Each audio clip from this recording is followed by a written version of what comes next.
Pemirsa, selama periode arus mudik tahun 2024 di Bandara SMB 2 Palembang, pihak Angkasa Pura II mencatat adanya peningkatan penumpang sebanyak 12% dibanding tahun 2023. Dalam apel penutupan posko siaga angkutan Lebaran Idul Fitri 1445 Hijriah di Bandara SMB 2 Palembang, Eksekutif General Manager Angkasa Pura II Palembang, Raden Iwan Winayah Mahdar mengatakan total penumpang pada H-7 dan H+6 mencapai 148.869 penumpang dengan 1.039 penerbangan.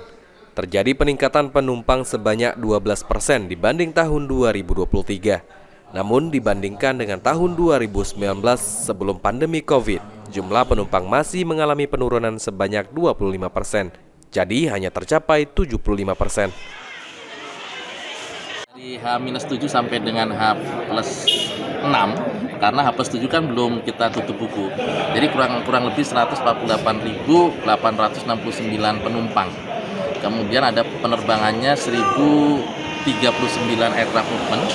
Kalau terkait dengan penumpang ada kenaikan 12% dibandingkan tahun 2023.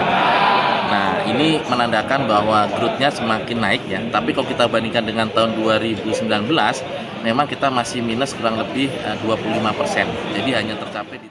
Ditambahkan Iwan, puncak arus balik terjadi pada H+4 dengan 80 penerbangan dan sekitar 12.860 penumpang, sementara arus mudik hampir sama dengan 12.600 penumpang dengan 89 penerbangan pada H-4 Lebaran 2024. Tidak ada kendala dari cuaca buruk yang terjadi selama perjalanan arus mudik Lebaran di Bandara SMB 2 Palembang.